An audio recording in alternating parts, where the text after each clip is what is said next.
My name is Sergeant Amelia Vance, and at 29, I thought I'd already been through hell and back. I was wrong. My father, Senator Richard Vance, is one of the most powerful men in Washington, D.C. He taught me one rule for survival: image is everything.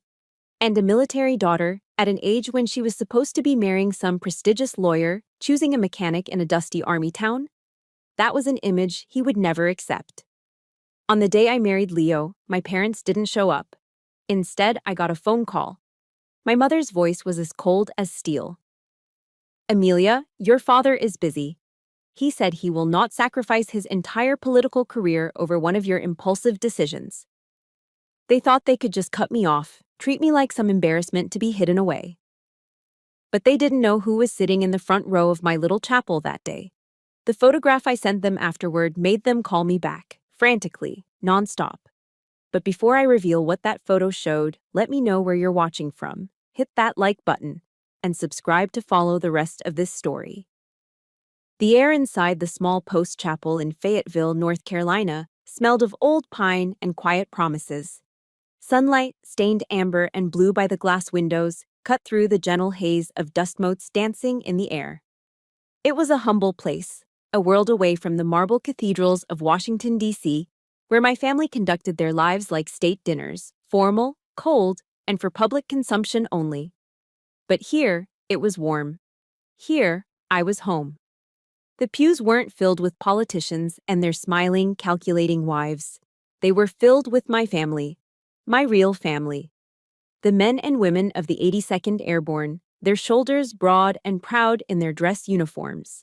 They were loud and unapologetically alive, their laughter echoing off the wooden rafters before the ceremony began. They were the ones who'd had my back in places that would make my father's fundraisers faint. They had earned their seats here. My parents' seats, in the front row, were empty. But that row wasn't entirely vacant. Next to the space reserved for my mother and father sat a man who, at first glance, seemed entirely out of place. He was older, perhaps in his early 60s, dressed in a simple tweed jacket and worn corduroy pants that spoke more of a university library than a military wedding. He was quiet, his hands resting on his lap, but he had an air of intelligence that was impossible to ignore. And then there were his eyes. When he looked up and caught my gaze, a gentle smile touching his lips, it sent a shiver down my spine. They were my father's eyes, the same sharp, intelligent blue. But where my father's held the cold glint of ambition, this man's held a deep, settled kindness. He was my guest of honor. He was the reason for everything that was about to happen. Just before the music started, my maid of honor, Lieutenant Davies, handed me my phone. "It's your mom," she whispered, her brow furrowed with concern. I nodded, my face a calm mask I'd perfected over 29 years. I stepped into the small, quiet vestry, the heavy oak door closing behind me, shutting out the warmth of the chapel. I answered. "Amelia." Her voice wasn't warm. It was never warm. It was steel. The kind of polished, cold steel you see in a surgeon's tray. There was no, "How are you?" No, "Are you happy?" No, "Congratulations on your wedding day." "Mother," I replied, my own voice even. A soldier's voice. "I'm calling to let you know that your father and I won't be able to make it," she said. It wasn't an apology. It was a statement of fact, delivered with the same emotional investment as a weather report. "He's incredibly busy. There's a vote on the transportation bill, and he can't afford to be seen out of town." I remained silent. I knew what was coming next. "He said," she continued, a slight edge to her voice now, "that he will not sacrifice his entire political career over one impulsive decision you've made."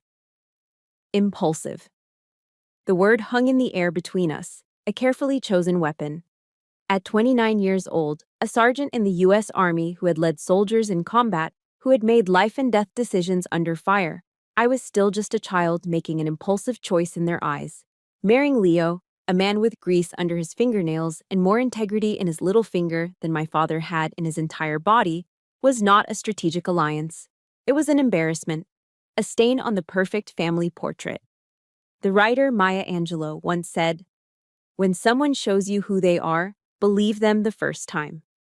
I had given my parents hundreds of first times. This was simply the last. I understand, I said, and the two words were a blade, severing the final thread that connected us. I didn't wait for her reply. I ended the call. The party afterward was perfect. Not perfect in my parents' world. There were no string quartets or champagne fountains. It was perfect in my world. We held it in the backyard of our captain's house, under strings of fairy lights as the North Carolina sun began to set. The air was thick with the smoky, sweet smell of slow-cooked BBQ ribs. Kegs of local craft beer were sweating in ice-filled tubs. Leo, my husband, had his arm wrapped around my waist, his laughter the best music I'd ever heard. For a moment, I just soaked it in. This was real. This was mine. Then, I moved. "Captain Miller," I called out. My company commander, a good man with a booming laugh, came over. I pulled Leo close. Then, I walked over to my guest of honor. "Sir," I said softly, "would you mind taking a picture with us?" His kind eyes twinkled. "It would be my honor, Amelia." We stood there, the four of us, Leo and I in the middle, beaming. On one side, Captain Miller, representing the life of service and honor I had chosen. On the other, the quiet, scholarly man in the tweed jacket, representing a truth my parents had buried for decades. I held up my phone, snapped the picture, and looked at the image. It was a portrait of my happiness. It was also a perfectly crafted weapon. I opened my family's group chat, a digital space usually filled with my sister's brunch photos and my father's press releases. I attached the photo. I typed no words. I just hit send. For 3 minutes, there was silence. Then, my phone began to vibrate against the wooden picnic table. The screen lit up. Eleanor Vance. I ignored it. It stopped, then immediately started again. Senator Richard Vance. A beat of silence, then another buzz. Claire Vance. One after another, the calls came. Frantic. Desperate. A cascade of panic from their pristine world in D.C. They had seen the man in the photo, and they knew exactly what he represented. They knew the story he could tell. I looked at the screen, at my father's name flashing with an urgency he had never once shown for me. A slow smile spread across my face. I picked up the phone, not to answer, but to hand it to Leo. He looked at me, saw the victory in my eyes, and took it without a word. With a simple press of his thumb, he powered it off. The frantic buzzing stopped. All that was left was the sound of our friends' laughter and the soft evening breeze. The game had completely changed. My gaze drifted from my husband's loving face to the man sitting quietly at a nearby table. He has my father's eyes, the same eyes that had looked at me with such disappointment for years. But his were kind. I remember the first time I saw that kindness, on a rainy day when I thought I had nowhere else to go. The invisible scars are always the ones that hurt the most. They don't bleed, they don't bruise, but they ache with the memory of every silent judgment, every dismissive glance. My childhood was a collection of such scars, a carefully mapped atlas of my own inadequacy. I remember when I was 16, I'd spent months on my project for the state science fair, a study on bioremediation of contaminated soil. It was complex, it was important, and I won first place. I came home clutching a blue ribbon and a small trophy, my heart pounding with a fragile, hopeful pride. I found my father in his study, reading the Wall Street Journal. He glanced up when I came in, his eyes scanning the ribbon in my hand. He gave a single, curt nod. "Good," he said, his attention already returning to the stock market report. "But Claire was just made captain of the cheerleading squad. Now that's how you build relationships." And just like that, my months of intellectual labor, my passion, my achievement, it all evaporated. It was rendered worthless next to my younger sister's social victory. In the Vance family, intelligence was a commodity, but popularity was currency, and I was always bankrupt. My father's cruelty was a sharp, quick blade, but my mother's was a slow-acting poison. She was the architect of our family's peace, a peace built on the foundation of my silence. Some of my most vivid memories are of dinners at the Chevy Chase Club in Maryland. It was my father's preferred stage. Surrounded by manicured lawns and the hushed clinking of silverware on fine china, he would put me on trial. He'd grill me on current events, on foreign policy, on economic theory. It wasn't a discussion, it was an interrogation. The other families at nearby tables would smile politely, oblivious to the public execution taking place. If I answered correctly, he'd simply move on. But if I faltered, if I offered a differing opinion, he wouldn't raise his voice. He would just look at me. A cold, heavy stare of disappointment that pinned me to my chair, that made the lobster bisque taste like ash in my mouth. It was a public humiliation, designed to remind me of my place. One night, after a particularly brutal dinner, I followed my mother to her bedroom. I was 14, and tears were streaming down my face. "Why don't you ever say anything?" I choked out, the words raw with a pain I couldn't hold in any longer. "Why don't you ever defend me?" She was sitting at her vanity, removing her pearl necklace. She didn't look at me in the mirror. She just watched her own hands as they methodically unclasped the pearls. She sighed, a sound of profound weariness. "Amelia, don't make things more difficult than they need to be," she said, her voice soft but firm. "This family needs peace." Her peace. A peace I had to pay for with pieces of myself. I realized then that my mother wasn't a passive observer. She was a willing accomplice. Her silence wasn't weakness. It was a choice. She had chosen the pearls. She had chosen the status. She had chosen peace over her own daughter. The man from the wedding, the one with my father's eyes. I'd seen him once before, in a ghost of a memory. I was maybe 10 years old, exploring the dusty attic, and I'd found an old, leather-bound photo album. Tucked in the back was a picture I'd never seen. It showed my father, much younger, with his arms slung around another young man who looked so much like him they could have been twins. They were both grinning, leaning against an old Ford Mustang, the very picture of youthful joy. A joy I had never once seen on my father's face. I brought the album downstairs. "Mom," I asked, pointing to the photo, "who is this?" The change in her was immediate and terrifying. Her pleasant smile vanished, replaced by a tight, angry mask. She snatched the album from my hands. Her fingers, usually so graceful, were like claws as she tore the photograph from its paper corners. She ripped it in half, then in half again, and dropped the pieces into the wastebasket. "We do not speak of this person," she said, her voice a low, dangerous hiss. "Ever." I never asked again, but the image of that smiling man was burned into my memory. The day I finally met him, I was 18. It had been another terrible fight with my father. I don't even remember about what. Something about my college applications. He had called my ambitions unrealistic and unbecoming. I had finally screamed back, and the shock on his face was followed by a rage so cold it froze the air in the room. I ran. I ran out of the house, out into a torrential downpour that soaked me to the bone in seconds. I just walked, aimlessly, tears mixing with the rain on my face, until I found myself standing under the dripping awning of a small, quiet bookstore. Vance's, Tomes, and Tales, the sign read in faded gold letters. The door opened, and a man stood there. He was older, with streaks of gray in his dark hair, and the saddest, kindest eyes I had ever seen. The eyes from the photograph. "You're going to catch your death out there," he said, his voice gentle. "Come in. Let me make you some hot chocolate." I was so tired, so beaten down, that I didn't even hesitate. I stepped inside into a sanctuary that smelled of old paper, leather, and brewing coffee. He didn't ask my name. He didn't ask why I was crying. He just handed me a warm mug, wrapped a thick wool blanket around my shoulders, and sat in an old armchair across from me. He just listened as the entire story of my lonely, gilded childhood poured out of me. He was Daniel Vance, my father's younger brother, my uncle, the man my family had tried to erase. He never once told me what to do. He just listened. Sitting there, in that haven smelling of old paper and rain, I realized I had a choice.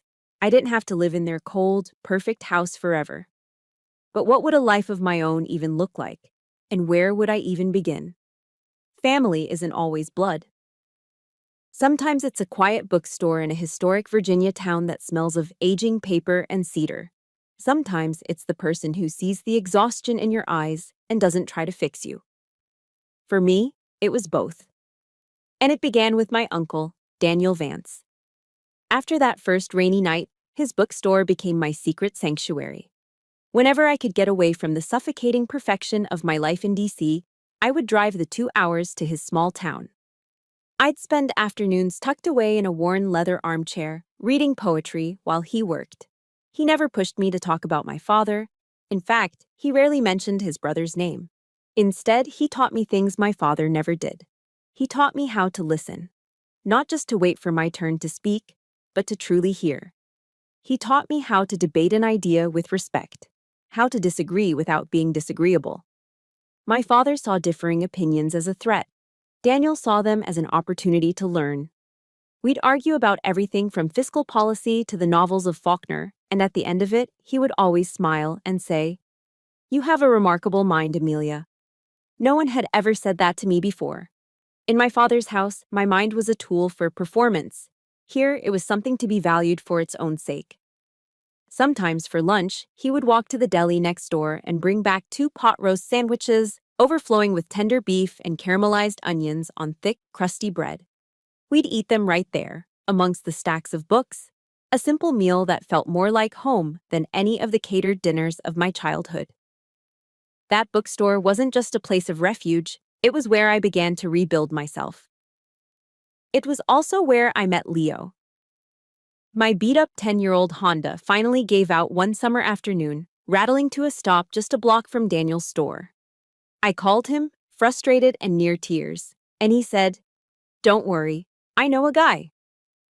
20 minutes later, a tow truck pulled up and Leo stepped out. He wasn't what I expected. He wasn't some slick, handsome lawyer my father would have approved of. He was tall and lean, with kind eyes and hands stained with the honest grit of his work. There was a quiet confidence about him, a stillness. He didn't just fix the car. As he worked, he noticed the dark circles under my eyes, the slight tremor in my hands from the constant stress. He looked up from the engine and said, "You look like you're carrying the world on your shoulders." It was such a simple, direct observation. No judgment, no pity, just a fact. And for some reason, it made me want to cry. He didn't try to solve my problems. He didn't offer advice. He just saw me. Our first date wasn't at a fancy restaurant with a wine list and valet parking. He invited me to his garage. It was a cavernous space that smelled of motor oil, metal, and potential. In the corner, next to a half-finished engine block, was an old charcoal grill. He handed me a cold beer, and we grilled hamburgers while he told me about his passion. He wasn't just a mechanic who fixed broken things. He was an inventor, an artist who worked in steel. He talked about his dream of building affordable, environmentally friendly engines, his eyes lighting up with a fire I found captivating. For the first time, I was with a man who wasn't trying to impress me with his power or his connections. He was impressing me with his purpose. That night, sitting on overturned milk crates in a garage, eating a perfectly charred hamburger, I felt more seen and more valued than I ever had in my father's marble-floored mansion. This man wasn't trying to fix me. He was just patiently, quietly, being with me. And in his presence, I found I could finally start to heal myself. One evening, a few years later, after Leo and I had become serious, I was at the bookstore with Daniel. It was late, and a soft rain was tapping against the windows. I finally asked him the question I had held back for so long. "Why did they cut you out, Daniel? Why did Dad erase you?" He was quiet for a long time, staring out at the rain-slicked street. He looked older in that moment, the sadness in his eyes more pronounced. "Your father and I started a real estate development company together, a long, long time ago," he began, his voice low. "We were young, ambitious. Richard was the face of the operation, charming, ruthless. I was the numbers guy, the strategist. We were a good team." He paused, taking a slow sip of his tea. Then an opportunity came up, a big one. A zoning deal that would make us rich beyond our wildest dreams. But it was dirty. It involved pressuring a lot of small landowners, using political leverage that was unethical, to say the least. It required us to become the kind of men we'd always sworn we wouldn't be. He looked at me then, his gaze steady and clear. I said no. I told him I couldn't do it, that it wasn't right. I tried to convince him to walk away. But Richard, he saw it as his one shot. He told me I was weak, sentimental. He said I was holding him back. The story came out in a quiet, measured tone, free of bitterness, full of a deep, ancient sorrow. So, he made a choice. He restructured the company, used a legal loophole to push me out with a pittance, and took the deal himself. He became Senator Richard Vance, and I became the jealous, failed brother. A convenient story. One that everyone in D.C. was happy to believe. He reached across the table and placed his hand over mine. His hand was warm, steady. I tell you this not to make you hate your father, Amelia. I tell you this so you understand what he values most. He didn't just push me out, he built his entire empire on that one decision, and he will do anything to protect it. His words hung in the quiet air of the bookstore, heavy with unspoken warning. It was no longer just a story about the past, it was a map of the future. A future I now knew I was walking straight into. The peace we'd found in Fayetteville was a quiet, sturdy thing, built of shared meals and silent understanding. But the warning in my Uncle Daniel's voice lingered in the back of my mind. He will do anything to protect it. I just never imagined anything would look like a brand new obsidian black Mercedes rolling up to Leo's dusty garage. And I certainly never imagined my sister Claire stepping out of it. She looked like a creature from another planet. Dressed in a silk blouse and tailored trousers that probably cost more than my first car, she navigated the gravel driveway in her heels as if it were a minefield. Her presence was so utterly out of place, it was almost comical.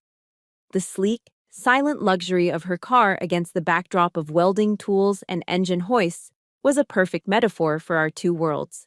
She was carrying a large wicker basket, the kind you see in glossy magazines, cellophane glistening over a carefully arranged assortment of cheeses, crackers, and wine. The logo was unmistakable, Dean and DeLuca, a peace offering from the high temple of overpriced groceries. Amelia, she chirped, her smile as bright and fake as a department store Christmas tree. I was in the area and thought I'd stop by. In the area.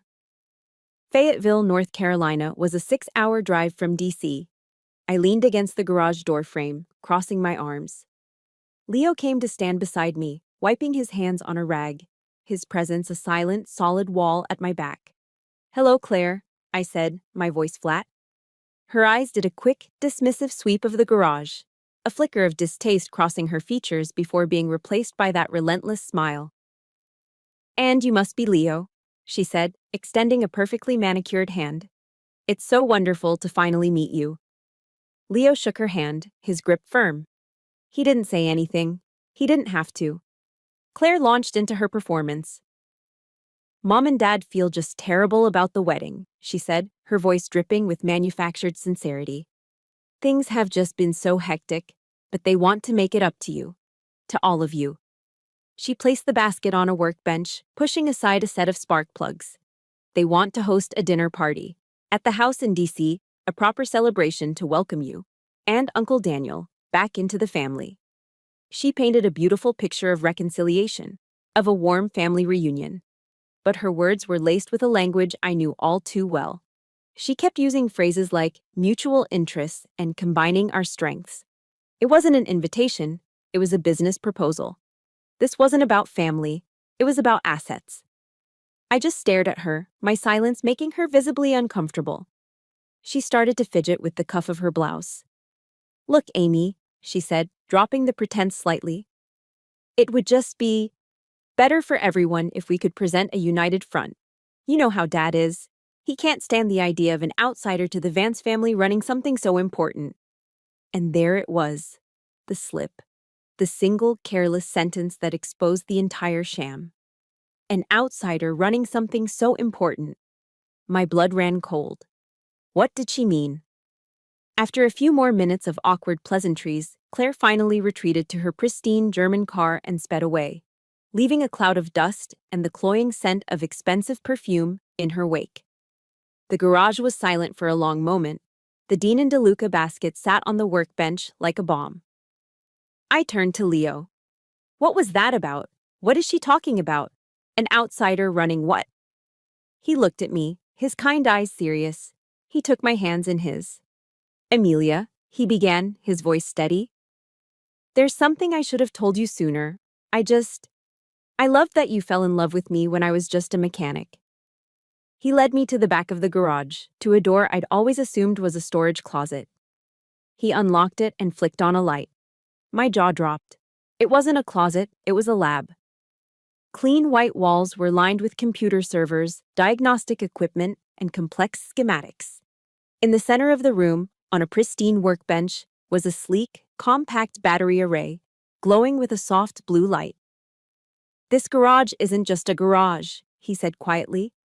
It's my headquarters. My name is Leo Miller, and my company is LM Technologies.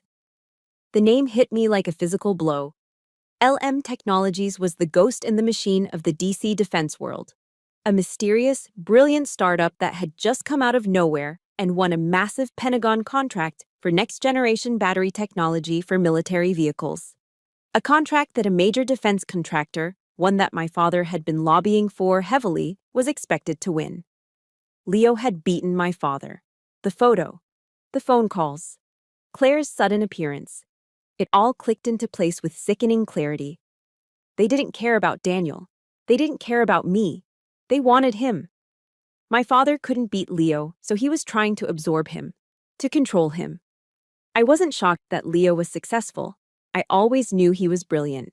What overwhelmed me, what brought tears to my eyes, was the profound realization that this incredible man had loved me, had chosen me, when he had nothing to gain.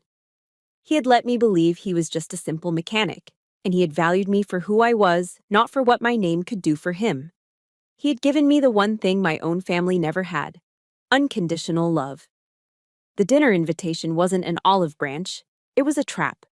It was a hostile takeover bid, and I was supposed to be the leverage. I looked at Leo, at this good, strong man who was my husband, my partner, my true family. I saw the quiet strength in his eyes, and I felt my own resolve harden into something unbreakable. The fear and hurt I had carried for so long finally burned away, leaving behind a cold, clear certainty.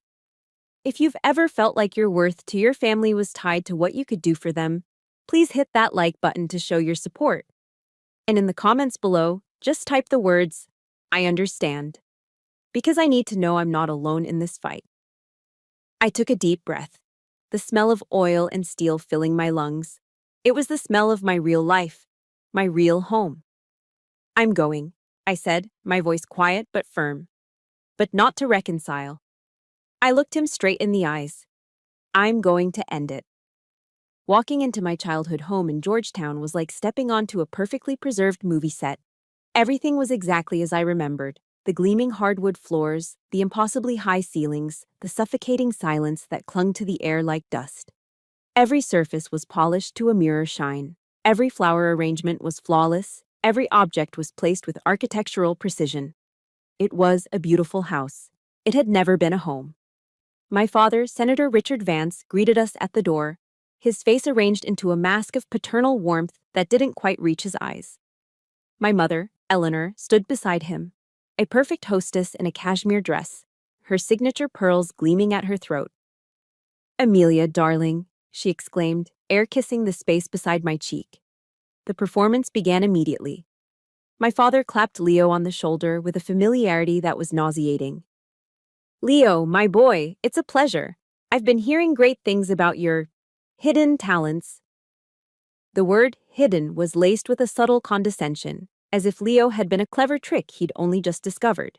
Then he turned to Daniel, the brother he had financially ruined and socially exiled for over 30 years. He smiled, a wide politician's smile. "Daniel, it's been too long. Welcome home." He said it as if they had simply lost touch, as if Daniel had been on a long vacation instead of living in forced obscurity. I watched my uncle's face remain perfectly neutral, his quiet dignity a shield against the staggering hypocrisy of the moment. I felt a wave of nausea. This wasn't a family reunion. It was a strategic negotiation, and we were the opposing counsel. Dinner was served in the formal dining room, under a crystal chandelier that dripped light onto the polished mahogany table. The meal was an elaborate, multi-course affair catered by one of DC's finest chefs. The wine was a vintage Bordeaux that cost more per bottle than my monthly rent. Everything was designed to impress, to intimidate, to remind us of the power we were up against. Throughout the meal, my father held court, directing a series of thinly veiled insults disguised as casual conversation. Each one was a carefully aimed dart. "It's a relief Amelia found a man who can provide for her," he said to the table at large, swirling the red wine in his glass. "That military career, well, it's noble, of course, but it doesn't exactly lead anywhere, does it?" He was dismissing my service, my rank, my entire identity, reducing it to a quaint but unprofitable hobby. He turned his attention to Leo. So, a mechanic from a small town. Quite the Cinderella story. It's amazing what a bit of luck and the right connections can do for a man. He was painting Leo's genius as a fluke, while subtly positioning himself as the right connection Leo now needed. Leo just smiled politely, taking a sip of water. Daniel remained silent, observing. I ate my seared scallops, each bite tasting of ash. I didn't say a word. I just watched my father, my eyes narrowed, cataloging every lie, every manipulation. I was a soldier on reconnaissance, mapping the enemy's position before the battle began. After dinner, my father led the men into his study. "Let's talk business," he said with a booming, false cheer. My mother tried to steer me toward the living room for coffee, but I just shook my head. "No, I'll be joining them." The study. It was the same room where he had berated me, belittled me, and broken my spirit more times than I could count. The same mahogany desk, the same leather chairs, the same suffocating smell of old books and power. My father sat behind his desk, the chairman of the board of our dysfunctional family. He gestured for Leo and Daniel to sit. I remained standing by the door. He wasted no time. He leaned forward, a predator closing in on his prey. "Leo, your technology is revolutionary, truly. But technology alone isn't enough. To operate at the level you're capable of, you need political protection. You need access. You need a brand." He steepled his fingers. "I have a proposal. Merge LM Technologies with a subsidiary of a much larger defense contractor that I have a significant stake in. You'll maintain creative control, of course, but you'll have the full weight of our political capital behind you. You have the tech, I have the power. Together, we'd be an unbeatable team." There it was. The entire reason for this elaborate charade, the acquisition, the hostile takeover. I watched Leo. He didn't look intimidated. He looked calm, centered. He listened patiently until my father was finished. "Senator," Leo said, his voice respectful but firm, "I appreciate the offer. But my company's core values are independence and innovation. I built it to challenge the very kind of corporate bloat you're describing. I'm afraid I'm going to have to decline." The silence in the room was absolute. My father's smile froze, then slowly dissolved. His eyes, which had been feigning warmth all evening, turned to chips of ice. He stared at Leo for a long moment, as if he couldn't comprehend what he had just heard. Rejection was not a language my father understood. Then, his head snapped toward me.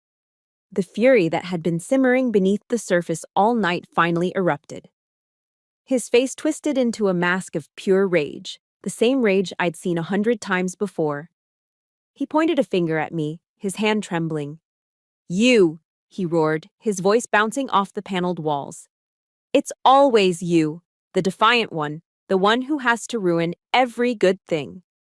He slammed his fist on the desk, the sound like a gunshot in the silent room. "I should have known," he bellowed, his eyes burning into me. "I should have known you'd infect him with those foolish ideas." And that was it. The final crack in the dam. The one accusation that connected every scar, every humiliation, every moment of worthlessness he had ever inflicted on me. The sound of my own breaking point was a deafening silence. In the deafening silence that followed my father's roar, something inside me shifted. It wasn't a loud, violent snap, but a quiet, final click, like a lock settling into place. The fear that had lived in the marrow of my bones for 29 years simply vanished. It evaporated, leaving behind a calm so profound it felt like ice water in my veins. I lifted my head and looked directly at him. Not as a daughter, not as a disappointment, but as an equal. My voice, when it came out, was not a shout. It was low, steady, and dangerously calm. "No, Senator," I said, the formal title a deliberate, calculated strike. "I don't ruin everything. You're the one who ruined things. You ruined my childhood with the beatings you gave me in this very room." The words hung in the air, heavy and poisonous. My father's face, which had been contorted with rage, slackened into stunned disbelief. My mother let out a tiny gasp. Claire, who had crept into the room at the sound of the shouting, froze in the doorway. "Don't you dare say things that aren't true, Amelia," my mother whispered, her voice trembling. "Your father was just strict." Strict. The word was so pathetic, so inadequate, it was almost laughable. It was the lie she had told herself for decades, the flimsy curtain she had used to hide from the ugliness. I turned my cold gaze on her. "Strict?" I repeated, my voice devoid of emotion. "Is that what you call it?" I remember the sting of his leather belt on the back of my legs when I was 12 because I got a B+ in history. I remember being locked in here, in the dark, crying so hard I couldn't breathe, while the rest of you ate dinner downstairs as if nothing was wrong.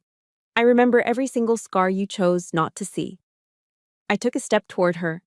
She shrank back in her chair. "And you," I said, my voice dropping even lower. "You were there. You saw all of it. You heard the crying. But you chose your pearls and your reputation over your own daughter. You chose this house over a home." I let the accusation settle, then delivered the final, fatal blow. "Your silence hurt more than his leather belt ever did." My mother made a small, wounded sound, like an animal in pain. She clutched her pearl necklace as if it were a life raft, her knuckles white. She finally looked broken. I turned my back on them and walked to Leo's side. I took his hand, our fingers lacing together, a silent declaration of allegiance. I looked back at my father, whose face was now a pasty, slack-jawed mask of impotence. "This man," I said, my voice ringing with a clarity I had never felt before, "the man you call a mechanic, taught me what kindness and respect feel like. He gave me the safety you never did. He sees a value in me that you were never capable of understanding, a value that has nothing to do with your name, your money, or your power." I felt Leo squeeze my hand, his strength flowing into me. I felt Daniel's presence behind me, a quiet pillar of support. I was no longer a girl standing alone in a tyrant's study. I was a woman flanked by her family. "I didn't come here tonight to ask for your approval," I stated, my eyes locked on my father's. "I didn't come here to negotiate. I came here to inform you." I took a final, steadying breath. "As of this moment, you no longer hold any power over my life. You are not my commander. You are not my father. You are just a politician in a room full of expensive furniture, and we are leaving." The finality in my voice was absolute. It was not a plea, it was a verdict. Without another word, I turned. Leo and Daniel turned with me. We walked, three abreast, toward the door. We didn't look back. I could feel the chaos erupting in the silence behind us. I could sense Claire, frozen in the doorway, her perfect world crumbling around her. I could hear the faint sound of my mother beginning to sob, a hollow, empty sound. I could feel the crushing weight of my father's impotent rage as he watched his power, his control, his entire narrative walk out of his life forever. For the first time, Senator Richard Vance was utterly, completely powerless. We walked through the grand foyer, past the flawless flower arrangements and the polished mirrors reflecting our unified retreat. Leo opened the heavy front door, and a gust of cool night air washed over us, cleansing. It felt like my first breath of free air. We didn't run. We walked with a calm, deliberate pace down the stone steps and onto the quiet Georgetown street. We didn't say a word until we reached our car. Behind us, the heavy oak door of the Vance house slammed shut. The sound echoed in the night, sharp and final. It wasn't just the closing of a door, it was the closing of a tomb, the end of a dark, suffocating chapter of my life. The soldier was finally, truly, on her way home. The drive back to Fayetteville from D.C. was the quietest 6 hours of my life. I didn't feel triumphant. I didn't feel angry anymore. I just felt empty. It was the hollow, aching emptiness of a battlefield after the war is over. The fight for my own soul had been won, but the cost was the final, complete amputation of my own family. It was a necessary surgery, but it still left a phantom limb that ached. When we got home, the first thing I did was take out my phone. I scrolled to my mother's contact. Her picture, a professionally taken photo of her and my father smiling at a charity gala, stared back at me. I pressed block number. I did the same for my father. It wasn't an act of anger. It was an act of sanitation, of cleaning a wound to prevent infection. It was the building of a wall, a high, steel wall. My silence was the mortar holding it together. I was no longer a player in their game. We fell back into our life in Fayetteville. The quiet rhythm of it was a balm to my raw nerves. Early morning runs, the smell of coffee brewing, the familiar hum and clank from Leo's garage. This was real. The life we were building, brick by brick, was founded on respect and honesty, not on image and power. For the first time, I felt a sense of peace that was real, not one that had been purchased with my silence. But the aftershocks of the explosion in D.C. were beginning to ripple outward. A few weeks later, I was scrolling through the news on my laptop and saw a headline in Politico. Senator Vance's influence wanes as Pentagon favors tech upstart. The article detailed how my father had failed to secure the lucrative battery contract for his preferred defense giant. It mentioned, in passing, that the contract had gone to a small, agile firm called LM Technologies. The political analysts were buzzing, questioning if the senator was losing his touch. His donors were getting nervous. I felt a grim satisfaction. I hadn't fired a shot. My father's empire was beginning to crack under the weight of its own arrogance. He had tried to acquire the future, and when he failed, the future simply passed him by. The consequences weren't just political. They hit closer to home in a way I hadn't anticipated. One afternoon, my phone rang. It was a number I didn't recognize, so I let it go to voicemail. A few seconds later, a text popped up. "Amy, please pick up. It's me." "Claire." With a heavy sigh, I called her back. The voice on the other end was not the chirpy, condescending tone of my sister. It was the ragged, desperate sob of a girl whose entire world had just been shattered. "He called it off," she wailed, without any preamble. "Jonathan's family. They called off the engagement." Jonathan was Claire's fiancé, the heir to a hotel fortune. Their wedding was supposed to be the social event of the season, the ultimate merger of two powerful DC dynasties. His father said that our family's long-term stability was in question, she cried. "It's because of Dad losing that contract. I know it is. And it's all your fault. You ruined everything."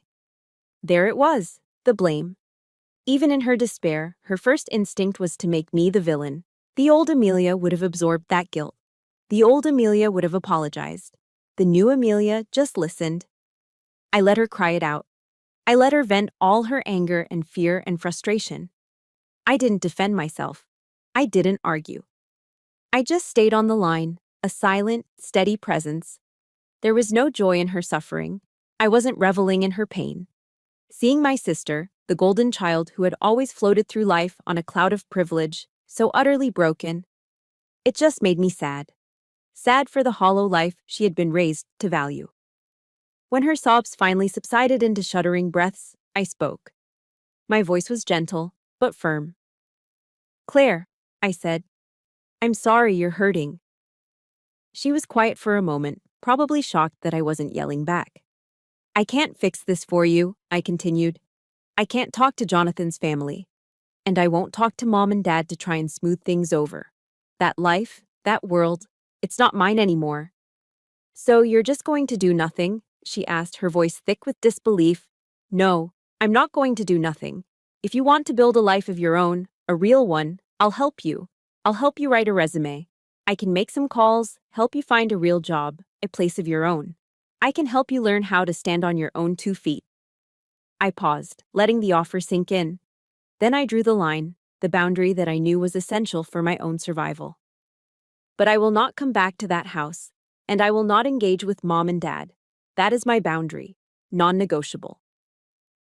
Have you ever had to set a difficult boundary with a family member to protect your own peace? It's one of the hardest and most important things we can do. If you get it, if you support this decision, please give this a like. And in the comments, just write 2 simple words. Good for her. I'd love to see that wave of support. Claire was silent on the other end of the line. I could almost hear the gears turning in her head as she tried to process an offer that wasn't based on manipulation or mutual gain, but on genuine, conditional support. I have to go, Claire, I said finally. The offer stands. You know how to reach me. I hung up the phone. I hadn't punished her. I hadn't gloated. I had used my power not as a weapon, but as a tool to build a bridge she could choose to cross, but one that stopped firmly at the edge of my own hard-won peace. I had drawn my line in the sand. But as I sat there, I started to realize that the consequences of that night were bigger than just our family. The cracks were starting to show on the outside, for the whole world to see. They say that a house built on a rotten foundation will eventually collapse under its own weight. I didn't have to push it. I didn't have to light a match. I just had to step away and wait for the laws of physics to do their work. The first tremor came about a month after the dinner party. It arrived not as a dramatic confrontation, but as a headline on the front page of the Washington Post website. I was drinking my morning coffee when Leo slid his laptop across our small kitchen table. You should see this, he said quietly. The headline was stark: The Senator's Original Sin. How Richard Vance Built an Empire on a Foundation of Betrayal. It was a meticulously researched piece of investigative journalism, the kind that wins Pulitzer Prizes. A reporter had spent months digging into my father's early business dealings. The article laid out in excruciating detail the story of the unethical zoning deal. It had names, dates, and copies of old legal documents. It told the story of how a brilliant, ruthless young developer named Richard Vance had used illicit political pressure and a series of shell corporations to force his own younger brother, Daniel Vance, out of their shared company, leaving him with virtually nothing. The story was all there. My Uncle Daniel's story. The one he had told me on that rainy night in his bookstore. The article never mentioned my name. It never mentioned our family dinner. It didn't have to. It was simply the truth, finally brought into the light. And the truth was a wrecking ball. My phone started ringing almost immediately. It wasn't my family this time. It was reporters, the New York Times, CNN, Politico. They all wanted a comment. They wanted the estranged military daughter's take on her father's political scandal. They wanted the inside story. They wanted me to pour gasoline on the fire. I didn't answer a single call. Leo and I unplugged our landline. We put our cell phones on silent. Our silence was more powerful than any statement we could have made. It was a tacit confirmation. We didn't need to join the chorus of condemnation. My father's enemies, the ones he had made over a lifetime of ruthless ambition, were more than happy to do that for us. His empire was burning, and he had lit the match himself 30 years ago. The fallout was swift and brutal. Within a week, my father's key donors began to pull their funding. An ethics committee was formed in the Senate to launch a formal investigation. The story dominated the 24-hour news cycle. He was no longer Senator Vance, the powerful dealmaker. He was Richard Vance, the corrupt politician who had betrayed his own brother. His image, the one thing he had worshipped above all else, was shattered. 2 weeks after the article was published, he held a press conference. I watched it on a small TV in the corner of Leo's garage. He stood at a podium, looking older and smaller than I had ever seen him. He announced he was resigning from the Senate, effective immediately, citing the need to focus on his family and personal matters. It was a lie, of course, one last piece of political theater. But no one was buying it anymore. The political empire was gone. The financial one soon followed. The real estate company at the heart of the scandal was hit with a barrage of lawsuits from the families of the landowners he had cheated decades ago. The Vance family fortune, built on a single act of betrayal, began to hemorrhage money. The perfect family portrait had been torn to shreds, the pieces scattered in the wind. They had lost everything they valued: the power, the money, the reputation. Amidst the storm, a single quiet piece of correspondence arrived in our mailbox. It was a simple, cream-colored envelope addressed to me in a familiar, elegant script. But the return address wasn't the grand house in Georgetown. It was a small P.O. box in a little town in rural Virginia I had never heard of. I opened it. The letter inside was a single sheet of matching stationery. It was from my mother. She didn't offer excuses. She didn't ask for pity. She didn't even apologize, not in the traditional sense. Her words were simple, stark, and stripped of all pretense. She wrote, "Amelia, I was wrong. I spent my entire life helping your father build a house, and I forgot to build a family. I have left him. I don't know where I am going, but I know I cannot stay there. I understand if you never want to see me again. Eleanor." I read the letter 3 times. My father's downfall had brought me a cold, grim sense of justice. But this was different. This was just sad. It was the wreckage of a life, laid bare in 3 short sentences. It was the confession of a woman who had woken up at the end of her life to find herself living in the beautiful, empty museum she had helped create. She wasn't asking for forgiveness. She was just stating a fact. A fact as cold and hard as the truth that had just torn our family apart. Forgiveness wasn't on the table, but for the first time I wondered, what was? My mother's letter sat on my kitchen counter for 3 weeks. I'd walk by it, see her elegant, looping handwriting on the envelope, and feel a complicated knot tighten in my stomach. It wasn't anger anymore. It was something quieter, more confusing. Leo never pressured me. He'd just see me looking at it and say, "Whatever you decide, I'm with you." His support was the solid ground beneath my feet, giving me the courage to finally make a choice. It wasn't about her, I realized. It was about me. I wrote back a short, simple note with the time and the address of a small coffee shop halfway between her new town and Fayetteville. The woman who sat across from me in that brightly lit cafe was someone I barely recognized. The impeccable blonde coif was gone, replaced by soft, unstyled hair with visible gray roots. The designer clothes were gone, swapped for a simple sweater and jeans.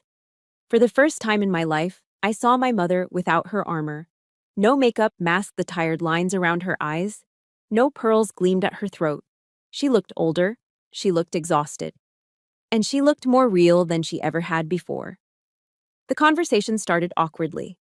We talked about the weather, about the coffee.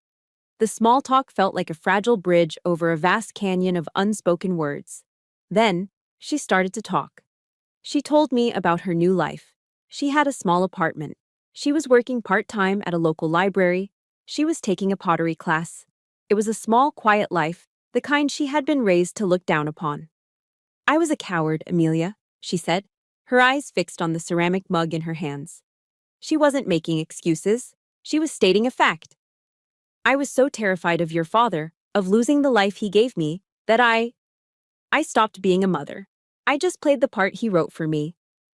She finally looked up, and her eyes were filled with a profound, bottomless shame. "There is no excuse for what I allowed to happen to you. I know that." I listened. I didn't interrupt. I just let her truth, her broken, ugly truth, fill the space between us. And as I listened, I felt the last of the hardened anger inside me begin to soften, not into forgiveness, but into a kind of sad understanding. We sat in silence for a long moment. The only sounds were the hiss of the espresso machine and the quiet chatter from other tables. "I forgive you," I said, and the words felt strange and new on my tongue. She looked up, startled, tears welling in her eyes. "Amelia, you don't have to." "I know," I interrupted gently. "I'm not doing it for you. I'm doing it for me." I leaned forward, my voice quiet but clear. I forgive you because I deserve to have peace. I forgive you because I cannot carry this anger around for the rest of my life. It's too heavy. I saw a flicker of hope in her eyes, and I knew I had to draw the line immediately before that hope could grow into a dangerous expectation. But that doesn't mean things go back to the way they were, I continued, my voice steady. There is no going back. We can't erase the scars. I laid out the new terms of our engagement, the non-negotiable boundaries. We can start over. But it will be slow. There will be no more fake family dinners. No more performances. There will only be honesty. And you have to respect that. You have to respect my life, my husband, and my home. You have to respect my peace. She just nodded, tears streaming silently down her cheeks. It wasn't the cathartic movie scene reconciliation. It was something much more real. It was the beginning of a fragile, tentative truce built not on sentiment, but on brutal honesty. A new foundation, on cleared ground. After another moment of silence, she asked the question I knew was coming. Her voice was barely a whisper. And your father? I didn't have to think about the answer. The decision had already been made, long ago, in the cold silence of his study. I shook my head slowly. I have nothing to say to him, I said. The words were not born of hatred, but of a quiet, final acceptance. I hope he finds some kind of peace for himself one day, but I will not be the one to bring it to him. That door was closed, locked. The key melted down. It was the healthiest, most necessary decision of my life. I was no longer waiting for the father I wished I had. I was accepting the one I got and choosing to walk away. Driving away from the coffee shop, I didn't feel sadness or anger, just quiet. I had closed a door on my father and opened a new, fragile one with my mother. But the most important door was the one in front of me, the one leading back to Leo. To the life we were building. A life not based on the past I had survived, but on the future I was choosing to create. The sunrises in Fayetteville are different from the ones in D.C. In Washington, the sun seems to fight its way through a haze of ambition and concrete. Here, it just arrives. It spills golden and warm over the pine trees, promising nothing more than a new day. And for the first time in my life, that's all I need. It's been 5 years since that dinner, 5 years of quiet, steady, beautiful life.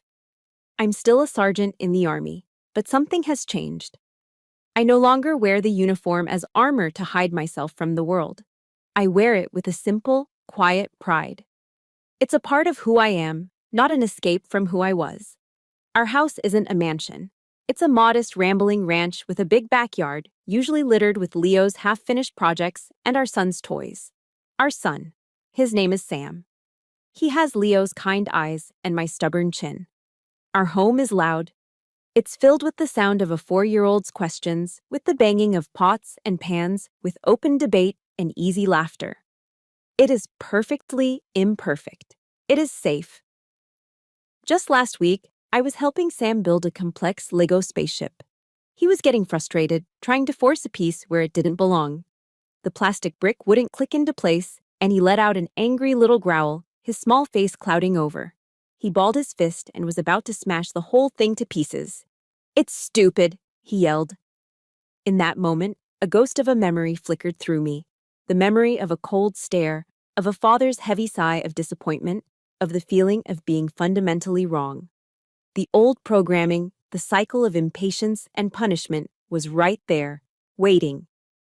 But a cycle is only a cycle until someone is brave enough to break it. I knelt down on the carpet, getting on his level. I didn't grab the toy. I didn't tell him to stop being difficult. I just looked him in the eyes. "It's not stupid, buddy," I said, my voice soft. "It's just tricky. It's okay to get frustrated. Let's take a look together. We can figure it out. Mom and Dad are right here to help." He looked at me, his little brow still furrowed, and his fist slowly uncurled.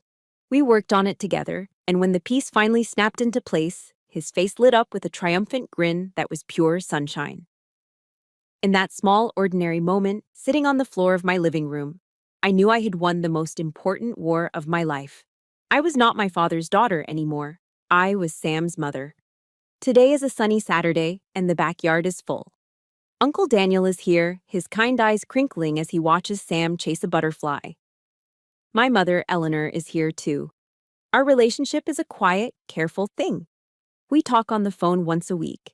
She comes to visit every couple of months. There's still a space between us, a canyon of unspoken history. But we are learning to build a new, more honest bridge across it. She sits in a lawn chair, a small, peaceful smile on her face, just watching. My sister Claire is here. She's different now. After her engagement fell apart, she took my offer. She got a job. She has her own small apartment in Charlotte. She's still finding her way, but she's doing it on her own terms.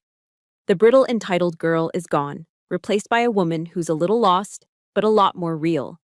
And Leo, he's at the grill, flipping burgers, laughing at something Daniel said.